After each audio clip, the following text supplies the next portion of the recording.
Festive season के लिए कुछ चटपटा करारा सा स्नैक चाहिए तो आज मैं आपके लिए लेके आई हूँ ये अनियन वाले निप्पट। रेगुलर निप्पट तो आपने बहुत खाए होंगे बट क्रिस्पी क्रिस्पी अनियन निप्पट की बात ही कुछ और है। तो इसे बनाने के लिए सबसे पहले हम एक पाउडर तैयार करेंगे। तो हमने यहाँ पे एक ग्राइंडर जार में मिला दिया है 2 टेबल स्पून जितना फुटाना। उसी के साथ साथ हम अब इसमें मिलाने जा रहे हैं 2 टेबल स्पून जितनी मूंगफली के साथ ही अब हम इसमें मिला देंगे 10 से 12 कड़ी पत्ता। कड़ी पत्ता बिल्कुल सूखा है, बिल्कुल भी इसमें पानी का अंश नहीं है। एक सूखी लाल मिर्च मिला देंगे और इन सारी चीज़ों को हम एक दरदरे से मिक्सचर में इस तरह से ग्राइंड कर लेंगे। अब इस पाउडर को हम एक बोल में ट्रांसफ़र कर लेंगे। बाकी की सामग्री में सबसे पहले हम मिलाएंगे 1 टीस्पून जितने तिल, उसी के साथ साथ आधा टीस्पून जितनी हम मिलाएंगे ज़ीरा, साथ ही मिलाएंगे 1 चुटकी हींग की और 1 कप जितना चावल का आटा। चावल का आटा बहुत फाइन होना चाहिए, बहुत महीन होना चाहिए। नमक स्वाद अनुसार मिला देंगे, साथ ही में मिलाएंगे आधा कप जितने प्याज फाइनली चॉप करके। सारी चीज़ों को हम अच्छे से मिक्स कर लेंगे और इसे 1 मिनट तक हम रखेंगे साइड में ताकि प्याज अपना पानी छोड़ दे। अब इस स्टेज पे हम इसमें मोइन के लिए मिलाएंगे 1 टेबल स्पून जितना गरम तेल। गरम तेल को हम अपने फिंगर्स से ही इसमें रब कर देंगे ताकि ये अच्छे से शेप पकड़े। तो देखिए आटा हमारा शेप पकड़ रहा है तो मोइन एकदम परफेक्ट है।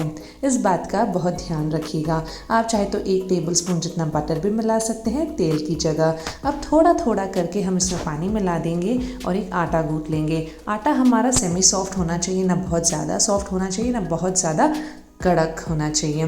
तो देखिए इस तरह से थोड़ा थोड़ा पानी मिला देंगे और बहुत ही आसानी से हम एक सॉफ्ट और स्मूथ डो बना के तैयार कर लेंगे। जो हमारा आटा है वो बिल्कुल भी बिखरा बिखरा नहीं रहना चाहिए, एक साथ आना चाहिए और सॉफ्ट और स्मूथ होना चाहिए। तो इस तरह से हमने हमारा आटा बना के तैयार कर लिया है। अब एक छोटी लोई हम आटे की निकाल देंगे और इस तरह से शेप कर लेंगे और एक ग्रीस की हुई प्लास्टिक शीट पे हम इसे एक एक करके रख देंगे।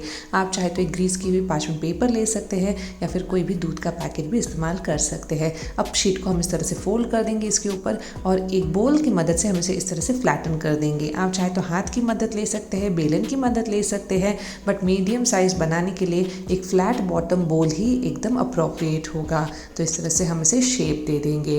अब एक फोक की मदद से हम इसे इस तरह से प्रिक कर देंगे ताकि ये फूले नहीं पूरी की तरह।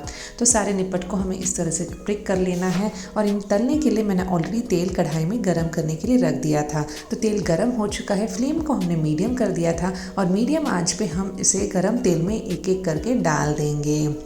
ध्यान रहे हमें कढ़ाई को बिल्कुल भी ओवरक्राउड नहीं करना है, बस इसे इस तरह से हम फ्लिप करते करते फ्राई करेंगे जब तक ये गोल्डन और क्रिस्प ना हो जाए और जब तक ये जो बबल्स है ना वो पूरी तरह से कम ना हो जाए। तो इस बात का आपको ध्यान रखना है। बबल्स ऑलमोस्ट कम होने चाहिए, ऑलमोस्ट नहीं के बराबर होने चाहिए और ये गोल्डन और क्रिस्प हो जाने चाहिए। तो जब ये इस तरह से कलर पकड़ लेंगे, जब ये क्रिस्प हो जाएंगे तब हम इसे निकाल देंगे और इसे हम एक किचन टॉवल पे या फिर कोई छन्नी में स्ट्रेन कर देंगे। बाकी के निप्पट को भी हमें इन्हीं तरह से तैयार कर लेना है। अगर आपको डाउट लगे कि निप्पट तेल में बिखर सकता है तो पहले आप एक डालिएगा और अगर आपको लगे कि नहीं बिखर रहा है तो बाद में ही आप और बाकी के निप्पट डाल के फ्राई कर लीजिएगा। बहुत ही आसानी से बहुत कम समय में ये चटपटा कुरकुरा सा स्नैक बनके तैयार हो जाता है। सारे के सारे निप्पट हमारे बनके तैयार हैं। इन्हें हमने ठंडा कर लिया है और फिर हम इन्हें एक एयर टाइट कंटेनर में स्टोर कर लेंगे। जब चाहे आप इसे चाय के साथ एंजॉय कर सकते हैं। कैसी लगी आपको आज की रेसिपी? पसंद आए तो अपने फ्रेंड्स और फैमिली के साथ शेयर ज़रूर कीजिएगा। चैनल को सब्सक्राइब कीजिए। Thank you.